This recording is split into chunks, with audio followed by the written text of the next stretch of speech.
Mr. Chairman, Your Excellency and Brother Uhuru Kenyatta, President of the Republic of Kenya, distinguished guests, ladies and gentlemen, it is indeed an honor for me to deliver the keynote address at the 18th Congress of your esteemed association.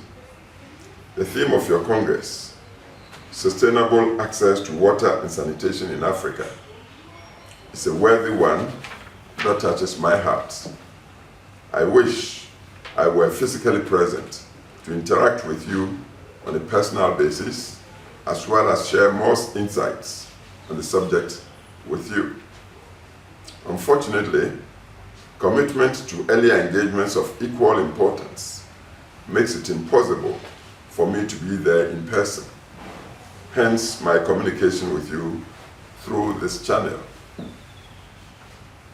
Mr. President, until late last year, I was also head of the Sanitation and Water for All Partnership, a United Nations assisted body based in Washington, D.C., with the aim of providing potable water and dignified sanitation for deprived areas of the world, especially for people in Africa and Southeast Asia, where access to water and proper sanitation is most acute. The issue of water is a fundamental one that must be dealt with expeditiously, particularly on our continent, Africa. For as was observed by the French poet Antoine de Saint-Exupéry, water is not only necessary for life, water is life. It is estimated that our continent has nearly 660,000 cubic kilometers of water reserves. And yet, more than 300 million Africans do not have access to safe drinking water.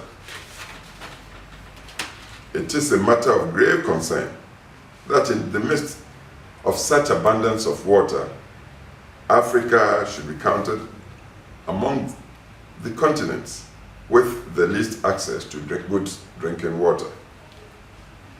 This has resulted in the affliction of many of its peoples with such waterborne diseases as bilharzia, river blindness, and elephantiasis, among others.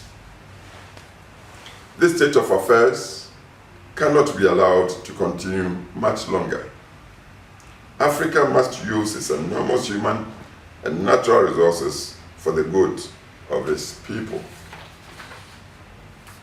It should no longer be acceptable that a large part of the continent's resources remain untapped while its peoples suffer abject poverty and live in degrading circumstances, even in this 21st century. African governments must make provision of clean water and adequate sanitation a priority.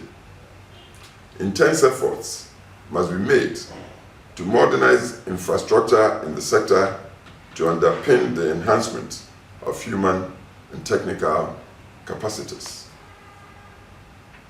Going hand in hand with this should be education on proper hygiene methods to prevent people, especially those in the rural areas, from contaminating their environments generally and the very sources of rivers from which they drink. Mr. President, paramount among the reasons for the poor state of affairs on our continent is the lack of good leadership. Africa, in the most parts, after independence, has been beset with leadership that has lacked the capacity to harness the immense wealth of the continent for the benefit of our nations. This is because, in the face of the complexities of modern-day governance, many of our leaders have been unable to make the right policies with requisite priorities for the rapid and sustainable development of our peoples. And this is why, on leaving office, I established the John A. KUFUOR Foundation, dedicated to leadership, governance, and development.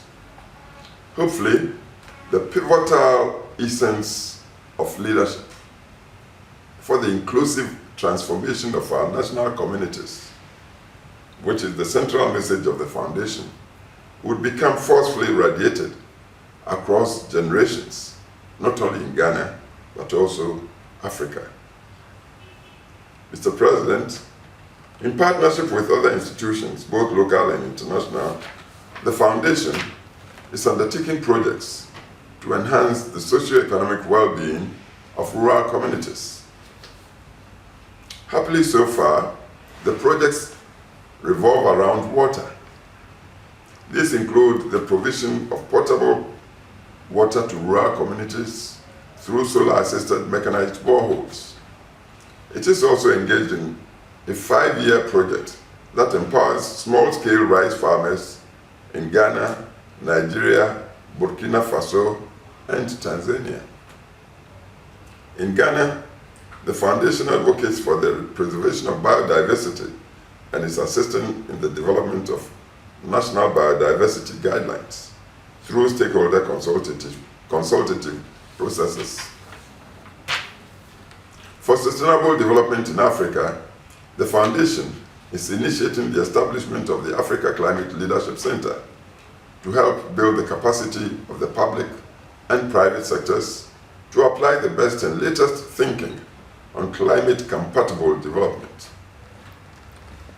On our continent, with most of our people dependent on agriculture, the foundation advocates strongly climate-smart agriculture. Africa will begin its irreversible march towards development if our leaders will adopt and pursue climate-smart policies. In this regard, centrality of water must always be upheld. I therefore fully support the Africa Water Association's approach, which consists of gathering experts from around the world every 2 years for 4 days to put on the table a set of questions, make proposals for the sector to move ahead to the proper and sustainable development of people. Your 18th Congress, which opens today in Nairobi, comes after 2 important milestones in the year 2015. Indeed, 2015 was the first year for taking stock of the Millennium Development Goals, which were launched by the United Nations 15 years earlier. The report presented on that occasion showed that even as many of the poorest countries were making spectacular progress through targeted actions, appropriate strategies, adequate resources, and strong political will towards achieving the Millennium Development Goals, Africa was far from realizing Target 7C of the goals, which aims at having the proportion of people without access to safe drinking water. This is not complimentary of us as a continent, and we need to take steps to reverse it. Now that the United Nations has launched the Sustainable Development Goals, it is important that as a continent, we make every effort to ensure that we do not miss the targets that have been set, especially in the water sector. We must begin our reflections today so that the processes initiated under the Millennium Development Goals will be reinforced into the Sustainable Development Goals to ensure that by the end of the next decade, Africa would have achieved the water targets, which is essential to realizing sustainable sanitation in our communities. Mr. President, the other important gathering held in 2015 was on climate change, with the successful hosting of COP21 in Paris in early December. Africa is one of the areas worst affected by global warming, although it emits only about 4% of gaseous substances into the atmosphere. Without decisive political action, global temperatures could increase by 4 degrees Celsius by the end of the century. The resultant aridity and desertification will destroy agriculture and food security in many places. Climate migrants from Asia and Africa would be counted in the millions. The agreement reached at the end of this international conference is regarded by stakeholders as a good one. It takes into account the level of development and the specific needs of vulnerable countries. In addition to financial commitments, industrialized countries should facilitate the transfer of technology and the adaptation and mitigation strategies in a low-carbon economy.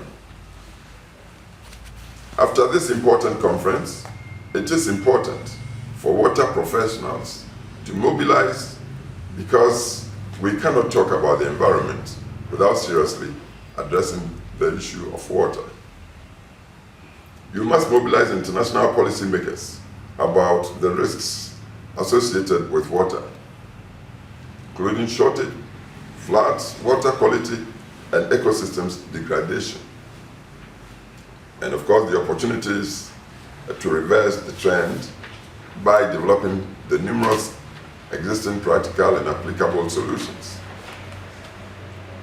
For all these reasons, I welcome once again the organization of this Congress with all the water and sanitation professionals.